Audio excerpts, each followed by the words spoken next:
नमस्कार। एक बार हमने आपको ध्यान पद्धति बताई थी विपश्यना की, जितना हमें उसके बारे में ज्ञात था। जिसके लिए मैंने कहा था कि आप 1 महीना कम से कम उसकी प्रैक्टिस करिए। और हो सकता है कुछ लोगों ने की हो, अधिकतर लोगों ने तो नहीं की होगी। जिसमें प्रैक्टिस थी कि नाक से केवल सांस को महसूस कर रहे हैं और केवल ध्यान आपका चारों तरफ से हटके अपनी सांस पे आ गया है। क्योंकि एक मनुष्य ऐसा प्राणी है जो अपना ध्यान, अगर हम कहेंगे कि ध्यान रोक दो, किसी चीज का ध्यान मत करो, तो वो हो नहीं सकता। जब तक आदमी जिंदा है उसका दिमाग है, कहीं ना कहीं तो जाएगा। तो दिमाग को हम एक बिंदु पे लाते हैं। कोई पद्धति ऐसी भी होती है, जैसे होता है ना, वो सफेद कपड़े पहनते हैं जो लोग, कौन होते हैं, शिव के भक्त। वो एक सामने लाल बिंदु रख देते हैं कि आप इसको देखते रहो, इसको देखते रहो, इसको देखते रहो। ये भी एक ढंग होता होगा उससे, कि आप कितने करोड़ साल पहले यहाँ थे और आज भी वही रिपीट हो रही है प्रकृति। तो वो कुछ ऐसी बातें हैं कि उससे आदमी अकर्मण्य सा बन जाता है कि अगर रिपीट ही होना है सब कुछ, हमारे हाथ में कुछ है नहीं तो हम क्या करें। चलिए उस बात पे हम नहीं जा रहे हैं। तो हमारा पर्पज है ध्यान करना। तो ध्यान करने में अब हमने ये प्रैक्टिस, आप जब आप कर लें कि आप नाक से सांस आ रही है जा रही है, तो केवल ये नहीं है कि आपको यहाँ पे सांस टकरा रही है। यही 1 महीने में यही प्रैक्टिस होगी कि आप जैसे ही ध्यान करने बैठेंगे, चारों तरफ से ध्यान हटके आपका नाक पे आ जाएगा, सांस पे आ जाएगा, अपने नथुनों पे आ जाएगा। और यहाँ पे आप महसूस करेंगे कि सांस निकल रही है। अब देखिए, अब हम थोड़ा सा गहराई में जाते हैं। गहराई में क्या है? चीज, आपने पीएचडी करी है, आपने चीजों की चीर फाड़ करी है। किसी किसी में नेचर होती है, वो हर चीज की बड़ी गहराई तक सोच रखता है और अंदर तक जाता है, वो कंसंट्रेशन की वजह से।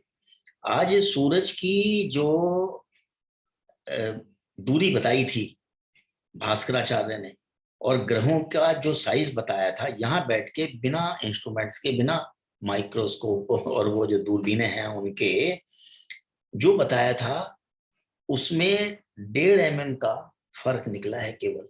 अब सोचिए सूरज कितनी दूर है।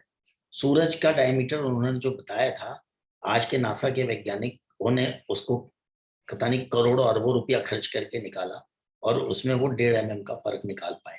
और उसमें भास्कराचार्य, क्या पता सही हो ये गलत हो, जब उन्होंने बिना मशीनों के, बिना चीज के, केवल चिंतन से और ध्यान योग लगा के इतनी चीजें कर ली ऋषि मुनियों ने, और इतना बता दिया, तो हम ये मानेंगे कि भैया वो ठीक बताया होगा। नासा कहीं इनके इंस्ट्रूमेंटों में गड़बड़ होगी या पॉइंट्स में गड़बड़ होगी। अरे पाई का मान तक तो आज सही बता नहीं पा रहे आप। 22/7 कितना वैल्यू होती है, जरा निकाल के देख लो। अनगिनत बढ़ते चले जाओगे, कभी कम नहीं होगा, कभी एंड नहीं आएगा इस माले मान का, कि परिधि और त्रिज्या में क्या फर्क होता है ना।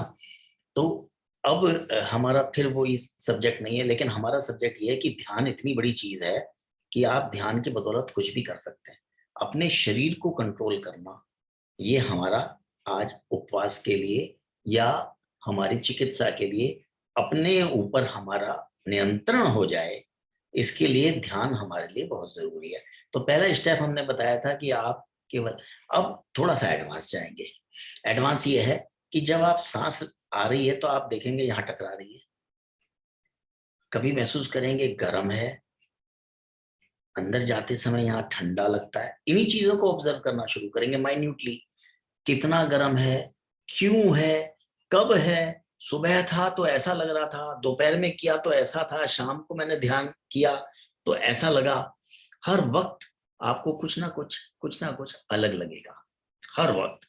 तो उस चीज को आप ऑब्जर्व करिए, तो उससे क्या है, आप सीख जाएंगे। ओहो, वातावरण में टेम्परेचर में फर्क था, आर्द्रता थी, आज बारिश का मौसम था। ये सब आपके दिमाग में आना चाहिए, यानी कि आप चीजों का गहराई में जाना और विश्लेषण करना सीख जाएंगे, और आप अपने शरीर को भी पढ़ना सीख जाएंगे।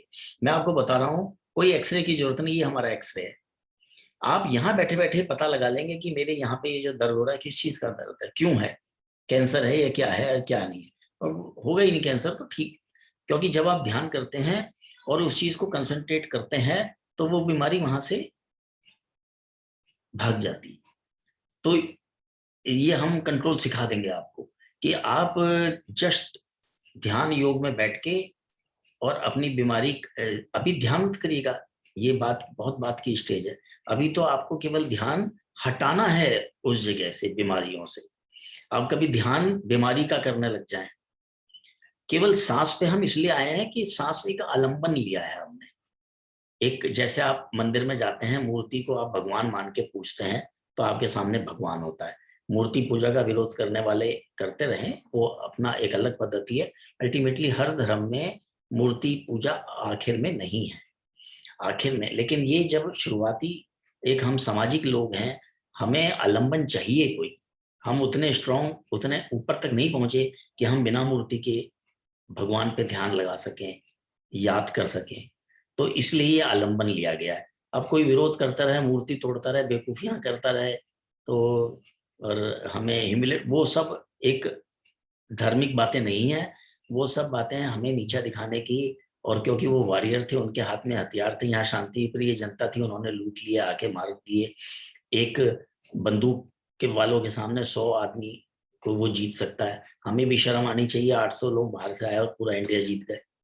500-700 लोग बाहर से वॉरियर आए और हमारे पूरे इंडिया में अपना फैला दिया, अपनी विचार, सड़ा हुआ गला हुआ विचार फैला दिया, जो कि कहीं मायने नहीं रखता, कहीं टिकता ही नहीं, ऐसे विचार फैला दिए। चलो, अब हम अपने को स्ट्रॉन्ग करें दोबारा। जो पद्धति, हमारी किताबें जला दी गई, हमारे विश्वविद्यालय जला दिए गए, पुस्तकालय जला दिए गए, 6 महीने तक जलते रहे। हमारे इंडिया में ही नहीं, और जगह भी ऐसा हुआ, और जगह भी ऐसा हुआ, पूरे विश्व में बहुत हुआ। मंदिर कन्वर्ट यही नहीं हुए, बाहर भी हुए हैं। अब सुनने में आता है इंटरनेट के, अभी तक तो हम समझते थे जुल्म यही हुए, ऐसा नहीं है, हर जगह हुए। कुछ खुदा की मर्जी है, खुदा है, खुदा की मर्जी है, भगवान की मर्जी कुछ और होगी। जो तो आप कोशिश करें कि आप अपने ऊपर नियंत्रण करें। अपने ऊपर नियंत्रण कर लेंगे, आप बीमारियों से करना सीखेंगे। तो जब आप पे इतना नियंत्रण आ जाएगा, आप नेक्स्ट स्टेप ये है, अगले 30 दिन आप सांस की क्वालिटी पे, इधर से आ रही है, इधर से जा रही है, एक नाक चल रही है या दोनों चल रही हैं, इस चीज का गौर करना। कब एक चल रही है, कब दो चल रही हैं। मैं जितनी बातें बता रहा हूं, इससे भी ऊपर जाके आप सोचेंगे। ये तो मैं एक आपको एग्जांपल दे रहा हूं कि क्यों चल रही है। सुबह ये चल रही थी, शाम को ये चल रही है, अरे ऐसा मौसम था, इतना टेम्परेचर था तो ये चल रही। और मैंने देखा है, जब जब टेम्परेचर ये होता है, जब जब ये समय होता है, तब तक ये नाक चलती है। आज तक तो ऑब्जर्व किया ही नहीं था। तो आप चीजों की गहराई में जाना सीख जाएंगे। अपनी बॉडी को आपको पढ़ना है, आपकी शुरुआत हो गई, समझ लो। फिर उसके बाद हम बॉडी के अंदर जाएंगे, जहां बीमारी है, फिर हम उसको पढ़ना सीखेंगे। इस तरह की टीस आ रही है, इस तरह की धड़कन आ रही है, इस तरह की तरंगें वहां से निकल रही हैं, इस तरह का एहसास वहां से निकल रहा है।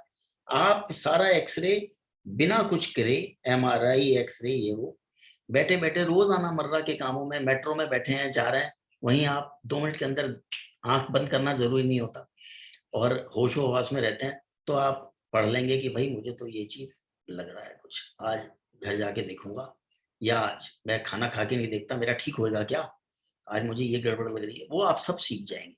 तो आप ये देखेंगे कि आपको डॉक्टर्स के यहाँ जाने की बहुत कम जरूरत पड़ेगी। सेल्फ कंट्रोल आपके अंदर स्वतः आने लगेगा, और बीमारियां छोटी मोटी बेशक टाइम लगे, लेकिन जड़ से, जो एक बार आ गई, वो जड़ से निकलने की उसकी।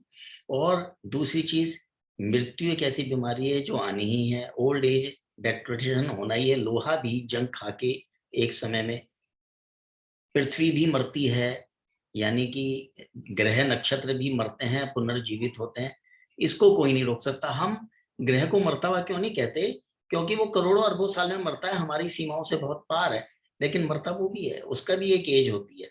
सूरज की भी एक एज है, हमारी सृष्टि की भी, इस वाली सृष्टि की, सृष्टि होल सृष्टि नहीं, हमारी इस वाली सृष्टि की भी एक एज है।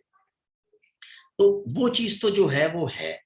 बाकी ये समझ लीजिए कि आपको जो 100 साल, 200 साल, 300 साल आप अपने लिखवा के लाए हैं, उसको ठीक से जीने की कोशिश कीजिए, खुश रह के जीने की कोशिश करिए। और आप खुश रह के अपना समय निकाल लें, अपने प्यारे बच्चों के साथ रह लें, घर में रह लें, बिना किसी कष्ट के रह लें, यही हमारा एम है। और आप अपनी बीमारियां खुद पढ़ना सीखें, और यही हमारा एम है। उसके बाद हम ये ध्यान योग को थोड़ा सा आगे ले जाएंगे और इसको आपको आगे की बात बताएंगे। अभी तो यह है कि आप बीमारी को पकड़ना सीखेंगे। अब बीमारी को ध्यान से कैसे दूर करेंगे? क्यों नहीं महावीर भगवान कभी बीमार पड़े? क्यों नहीं बड़े बड़े जो अच्छे ध्यानी लोग ऋषि मुनि थे, कभी आपने नहीं सुना होगा फला ऋषि मुनि बीमारी से मर गया और जंगल में घने शेरों के बीच में बैठा, उसको शेर ने नहीं खाया। कितनी पावर ध्यान में है! ये पावर कि आप घने जंगल में अकेले चले जाएंगे, आपको शेर कुछ नहीं कहेगा। इतना डरेगा आपसे, डरेगा। या आपका शांत स्वभाव देख के आपके अंदर से जो वाइब्रेशंस निकल रही हैं वो उस तक पहुंचेंगी और वो भी शांत हो जाएगा। इतनी पावर है ध्यान में। चलिए मेरे साथ करिए, और ना समझ में आए मुझसे फोन करके पूछिए। धन्यवाद।